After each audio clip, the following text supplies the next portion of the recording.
hoy os voy a hablar un poco sobre el tema de inteligencia artificial, visión por ordenador y datos multimodales, que es mi tema de investigación, ¿vale?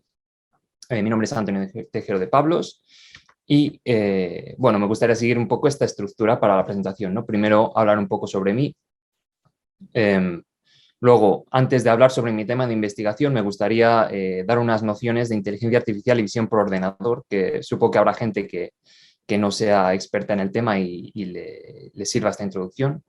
Luego, ya un poco más en profundidad sobre datos multimodales. Y por último, bueno, pues un poco de lo que siempre le llama la atención a la gente, ¿no? ¿Qué pasará en el futuro con la inteligencia artificial, ¿no? Vale.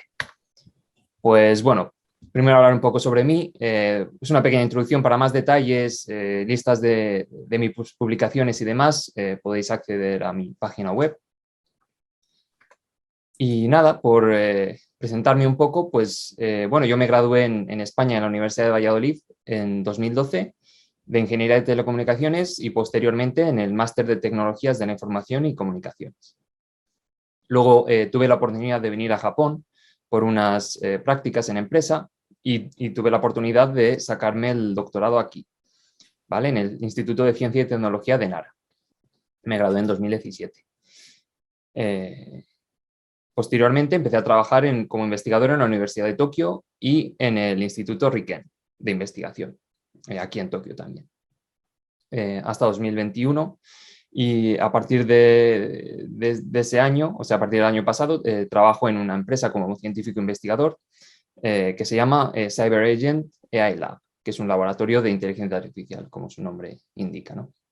Y siempre me gusta elegir esta foto porque la gente me pregunta, bueno, ¿por qué Japón? ¿Por qué has venido a Japón y demás? Bueno, yo practico artes marciales, japonesas, más en concreto Kendo, y bueno, estoy aquí en el dojo practicando un poco la armadura y tal, ¿no? Entonces por eso suelo poner esta foto, digamos que fue mi motivación para venir aquí a Japón. Vale, bueno, ya he hablado suficiente de mí, vamos un poco a la chicha del asunto, ¿vale? Bueno, cuando se dice inteligencia artificial, la gente, digamos, no tiene una idea muy clara de lo que es, ¿no? Inteligencia artificial, ¿qué son? Son robots, bueno, es unas tecnologías que intentan replicar el cerebro humano de forma digital para que el robot se comporte como un ser humano. Pues ni lo uno ni lo otro, ¿no? La inteligencia artificial no es robótica, sí que se ejemplifica muy fácilmente con el comportamiento de un robot. Si una máquina se comporta de forma similar a un ser humano, bueno, pues se asume que tiene como inteligencia artificial, ¿no? Pero son dos conceptos totalmente distintos. Y tampoco se intenta imitar el cerebro humano, al menos no siempre, ¿no? Porque, como veremos a continuación, los sistemas, digamos, de inteligencia artificial más utilizados en la sociedad son muy específicos para tareas concretas, ¿no? Que es un poco distinto a cómo funcionamos, cómo funciona el cerebro, ¿vale? Entonces, está aquí muy interesante este gráfico, que un poco también sirve de introducción a lo que os voy a contar a continuación, como el concepto de inteligencia artificial es, digamos, es tanto tecnológico como filosófico, ¿no? El hecho de que una máquina se comporte de forma como un ser humano y bueno, las connotaciones éticas y sociales que implicaría, ¿no? Entonces, esa sería la imagen global. Luego, dentro de la inteligencia artificial está el aprendizaje máquina, que es un concepto que a los investigadores en mi campo nos gusta usar más, ¿no? Porque la inteligencia artificial, digamos, es muy general, es como no decir nada, ¿no? El aprendizaje máquina ya habla más de algoritmos y tecnologías. Y dentro del aprendizaje máquina hay una tecnología que es la que más, digamos, que originó el boom actual de la inteligencia artificial, digamos, que se llama el aprendizaje profundo, que os hablaré un poquillo también, ¿no? Entonces, vale, os voy a hablar primero un poco del aprendizaje máquina, que digamos que lo que consiste es en el reconocimiento de patrones. Entonces, nosotros tenemos un montón de datos, que pueden ser secuencias numéricas, imágenes, etcétera, que metemos a un algoritmo de aprendizaje y, digamos que ese algoritmo se encarga de encontrar similitudes entre todos esos datos y llegar a conclusiones, ¿no? ¿Vale? Explicado así de forma muy general. Vale, y todo esto se implementa dentro de un programa de un ordenador. Entonces, digamos que para que tengas una idea un poco más concreta, pues el programador en aprendizaje máquina, digamos que escribe su programa de cómo lee los datos, les introduce a un algoritmo de entrenamiento, de aprendizaje, y obtiene los resultados, ¿no? Ese sería el reconocimiento de patrones. Y este proceso nos ha permitido desarrollar tecnologías como predecir cambios en la población y otras estadísticas, en economía, etcétera. La traducción de textos, que como os habréis dado cuenta ahora, Google Translate, la verdad es que traduce muy, muy bien, pues es también gracias bueno, a estos procesos de reconocimiento de patrones entre distintos idiomas. O, por ejemplo, cada vez que encendéis el iPhone y os reconoce la cara para identificaros, eso también es reconocimiento de patrones, ¿no? De aprendizaje máquina. ¿Vale? Entonces, dentro del aprendizaje máquina, o digamos, paralelo al aprendizaje máquina, una de las aplicaciones del aprendizaje máquina es a la visión por ordenador, ¿vale? ¿Qué es la visión por ordenador? Digamos que serían los ojos del robot. Tenemos aquí un poco dibujado lo que es el sistema visual humano, en el cual, bueno, el ojo captura un objeto, lo introduce por el nervio óptico y el cerebro lo interpreta, ¿no? Entonces, eso traducido, digamos, a una forma digital sería como tener una cámara, que sería nuestro ojo. De hecho, el ojo humano se puede traducir es como si fuese una cámara de mucha resolución, ¿no? Las cámaras de alta definición actuales tienen 61 megapíxeles, digamos, las más modernas, pero el ojo humano, digamos que si lo comparásemos a esa misma resolución, digamos que tenemos 576 megapíxeles aproximadamente, ¿no? Que es una barbaridad, es mucha información, ¿no? Entonces, bueno, pues eso, tenemos un sistema visual, que serían si lo interpolamos a los ojos de un robot, sería una cámara, con la que obtenemos representaciones digitales, pues pueden ser fotos o vídeos, ¿vale? Del mundo real. Y luego los introducimos a un algoritmo de aprendizaje, que sería como el cerebro humano. Lo que pasa es que entre medias, igual que digamos que lo que llega al cerebro humano no es la imagen proyectada en la retina tal cual, sino que esa imagen en la retina se transforma en una especie de representación de características que son las que se llegan al cerebro. En la visión por ordenador existe también ese paso intermedio en el que se cambian las fotos y vídeos, digamos, en píxeles, a una representación interna, ¿vale? Que la entiende el algoritmo de aprendizaje, ¿vale? Para que es más fácil de interpretar para la máquina, ¿no? Entonces, ¿qué nos ha permitido este reconocimiento de patrones en imágenes? Bueno, pues muchísimas aplicaciones, como son, por ejemplo, en medicina o en la conducción autónoma de vehículos, ¿no? Vale. Bueno, pues una vez explicado qué es el aprendizaje en máquina y cómo está relacionado con la visión por ordenador, vamos a poner un poco un ejemplo de cómo fueron los inicios de la visión por ordenador, ¿no? Digamos que los primeros sistemas de visión por ordenador era el ser humano, el investigador, el programador, básicamente, el que decidía qué representación pasar al algoritmo de aprendizaje para que realizase la tarea, ¿no? Por ejemplo, aquí tenemos por ejemplo, un algoritmo que reconozca objetos, ¿sabes? Tenemos nuestro coche, por ejemplo, y en vez de, digamos, como un coche, digamos que estos son muchísimos píxeles, ¿no? Que si les metemos a la red neuronal, bueno, pues serían, bueno, ahora os cuento lo que es una red neuronal, ¿vale? Si lo metemos al algoritmo de aprendizaje, bueno, serían muchas computaciones, ¿no? Entonces, lo que se hace es, digamos, el investigador dice, bueno, pues para reconocer un coche lo que nos interesa es saber un poco que tiene la forma, dónde están los contornos, ¿no? Del coche, ¿no? Entonces se inventa una representación de características que es como se hacía en sus inicios con una representación mediante contornos, ¿vale? que, bueno, pues si es un coche se queda en este estilo de características, ¿no? Si es una persona, bueno, pues se quedaría un poco aquí de este estilo. ¿Vale? Esto lo metemos a nuestro algoritmo de aprendizaje, que en este caso pues, puede ser una red neuronal, ¿vale? Que ahora os cuento lo que es. Y a la salida, bueno, pues tenemos lo que la red neuronal ha reconocido como, bueno, pues qué es lo que le has metido de entrada, ¿no? Antes de explicar qué es una red neuronal, pues, bueno, pues una de las limitaciones que tiene esta representación es, bueno, aparte que la elige la persona un poco como lo que el ser humano, como lo que él cree que va a ser útil, ¿no? Para el algoritmo, para aprender. Digamos que, por ejemplo, este tipo de representación está muy limitado porque aunque conozcas que es un coche, ya no sabes, va a ser muy difícil saber qué tipo de coche es, aunque esto sepas que es una persona, va a ser muy difícil si es fulanito o menganito, ¿no? Entonces tiene sus limitaciones. ¿Vale? Y ahora sí, ¿qué es una red neuronal? Bueno, pues una red neuronal es uno de los algoritmos de aprendizaje que más éxito han tenido. Y bueno, por comentarlo de forma muy sencilla, digamos que es en a la entrada, digamos, a cada, digamos, por ejemplo, aquí son los contornos, ¿no? Pues a cada pequeño contorno se le realizan una serie de operaciones.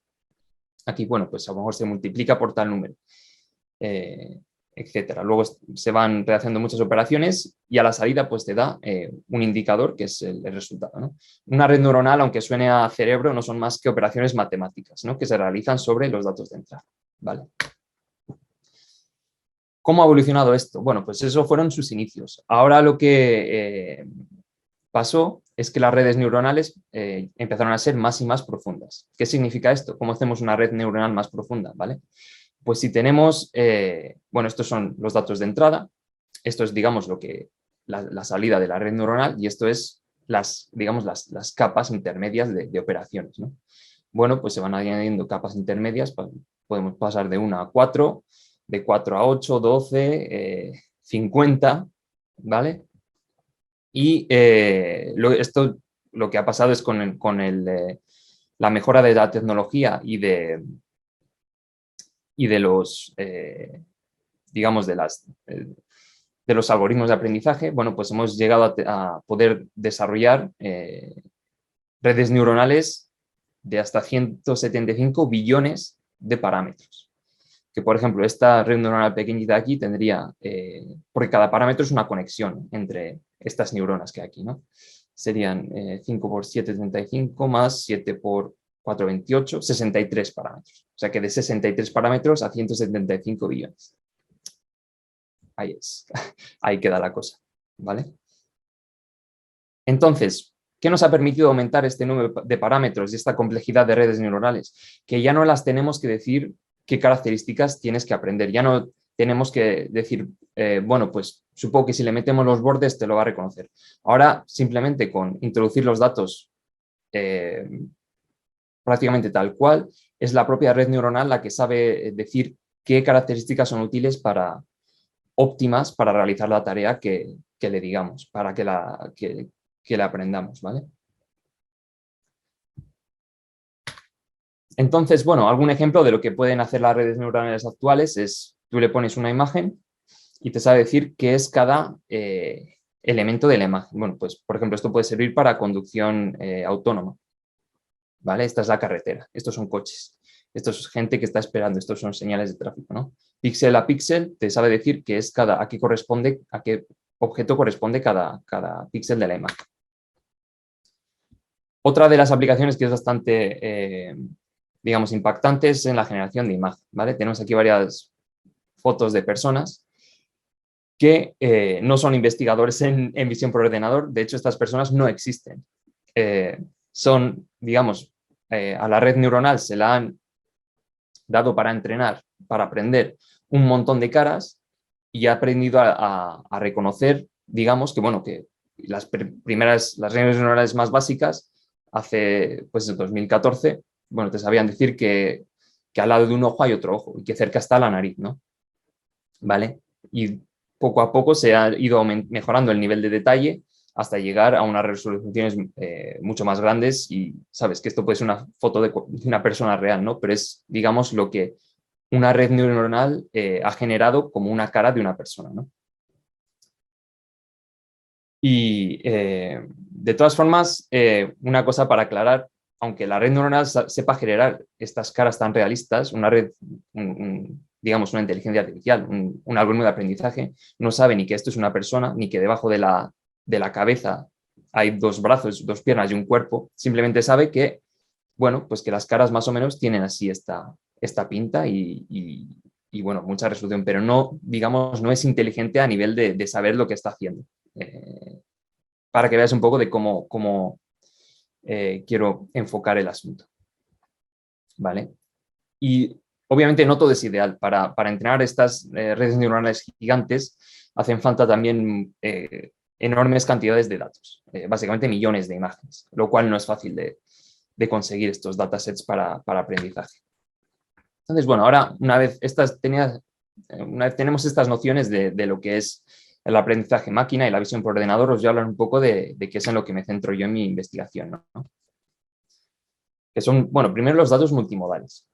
El mundo en sí es multimodal. ¿A qué me refiero con esto? Bueno, pues que no tenemos solo imagen.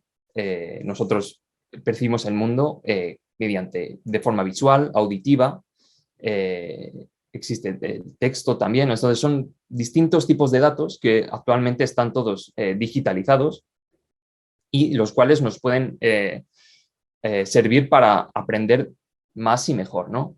Por ejemplo, volviendo a las tareas que os comenté antes de conducción y medicina, por ejemplo, si un coche autónomo va con, por ejemplo, no ve a personas dando la calle, si, por ejemplo, están señales de y oye, niños, por está un poco para que, ¿sabes?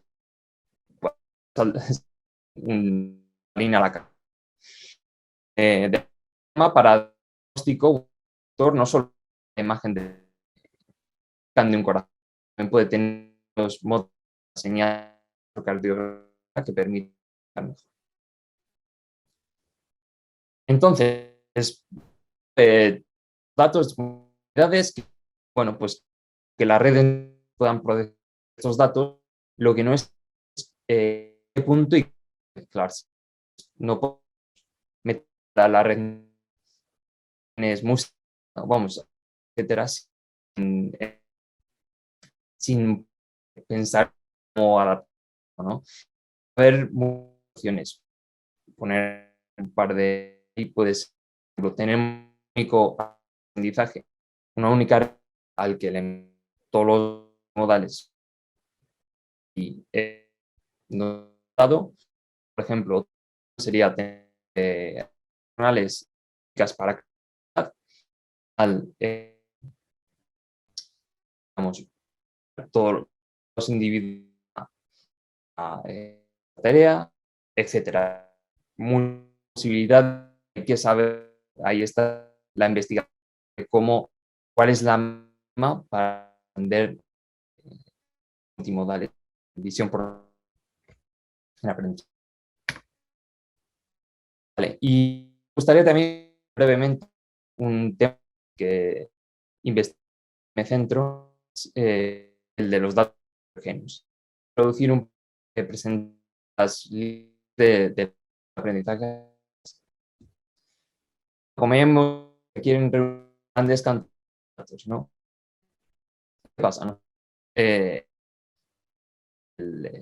investigador por ordenador quieren su algoritmo como puede, todas las que puede, su propio dataset, su propia base con la que entrenar su. Entonces, con inteligencia que funciona de entrenamiento perfectamente, perfecto. Este no es nuestra red, ¿no? Si he aprendido, lo estamos utilizando datos que se tienen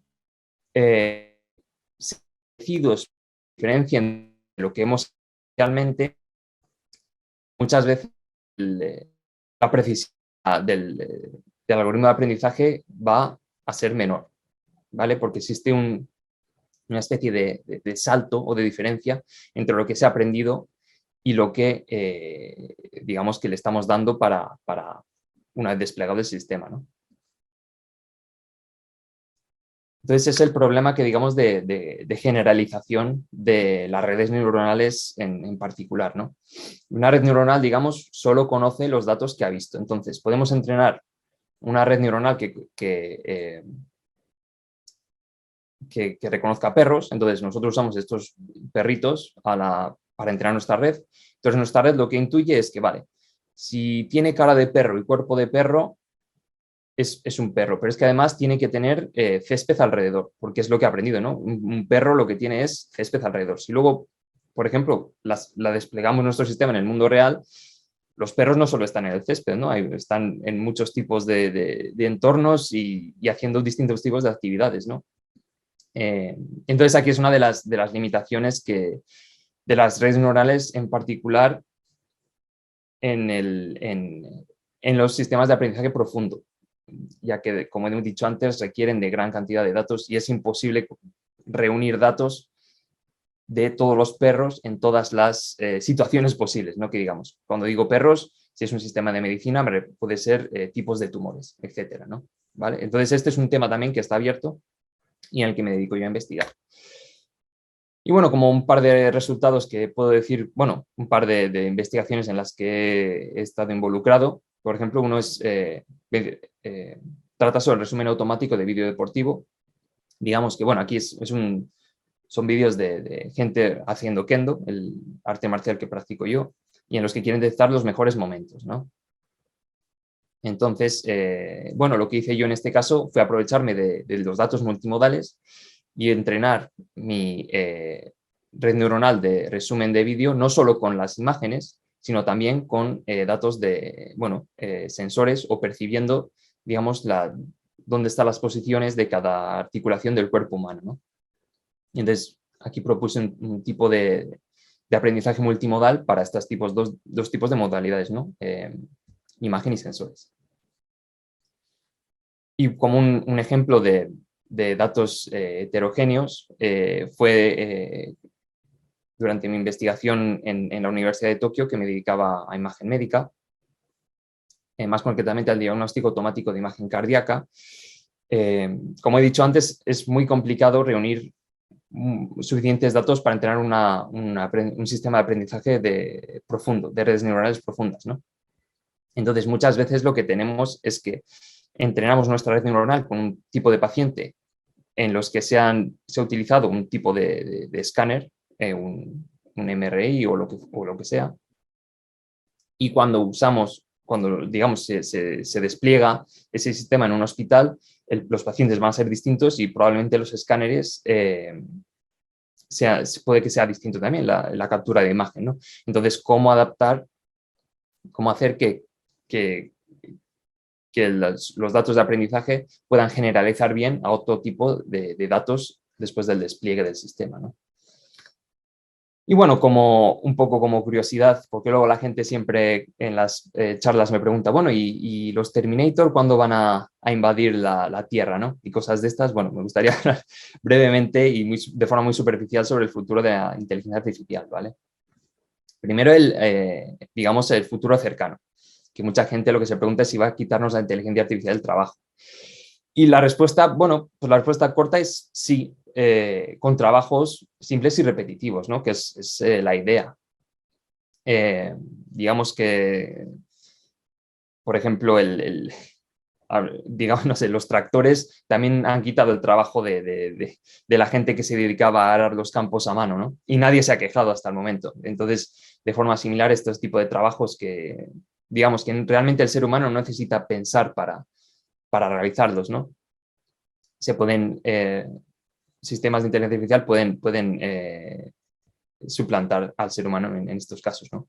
Y luego también, bueno, esto nos deja al ser humano centrado en cosas de creación, cosas de pensar, cosas que a la innovar, que a la inteligencia artificial en este momento no se le da bien, digamos. No sabe hacer cosas muy específicas, pero cosas más generales no se le da bien hacer. Esto se le da bien hacer al ser humano.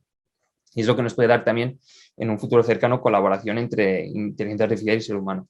Por ejemplo, en los sistemas de diagnóstico médico no es la inteligencia artificial la que suplanta al doctor, es la que ayuda un poco al doctor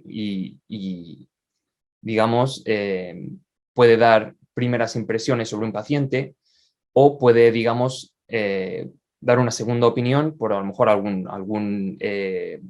que se puede haber pasado al médico, porque analizar digamos, en imagen médica, analizar cada pequeño parte de una arteria, por ejemplo, es muy cansado y todos los humanos tenemos errores, pero la diagnosis final siempre en estos momentos la va a dar el doctor, ¿no? Vale, el problema también en el futuro cercano es que aunque por mucho que queramos expandir la inteligencia artificial, el individuo de a pie, que digamos, no tiene fundamentos de ciencia y tecnología. Entonces, si nos dedicamos a implantar sistemas automáticos aquí y allá, sin que la gente sepa realmente cómo funciona, va a dar lugar a problemas y malentendidos, ¿no? Que es uno de los, digamos, de lo que nos está echando para atrás muchas veces en la implementación de estas tecnologías. Y bueno, ya el futuro lejano de los Terminators va a reemplazar la inteligencia artificial al cerebro humano. Realmente con la tecnología actual no es posible, porque el cerebro humano no trabaja de forma muy general y muy distinta a los sistemas muy específicos que estamos desarrollando ahora de inteligencia artificial, ¿no? Pero otro detalle que me gustaría hacer hincapié es que el cerebro humano es distinto de inteligencia, ¿no? Nosotros tenemos una inteligencia que es emocional también, digamos, es un tipo de inteligencia para nosotros, el ser humano, pero no es, digamos, lo que es el concepto global de inteligencia. Y luego también que el ser humano, digamos, lo que consideramos como inteligencia evoluciona con el tiempo, ¿no? Aunque idealmente, incluso si la inteligencia artificial llegase a superar al ser humano, digamos que no estaría tampoco mal que nos ayudase un poco a bajarnos del pedestal como el pico de la pirámide ahora mismo en el planeta Tierra, en el universo, y que llegásemos a aprender de la inteligencia artificial y que nos ayudase a evolucionar, ¿no? Como especie. ¿Vale? Pero bueno, como os he dicho, todo esto es ciencia ficción y lo más importante es centrarse en objetivos realistas a corto plazo que nos ayuden en la sociedad. ¿Vale? Pues hasta aquí la presentación.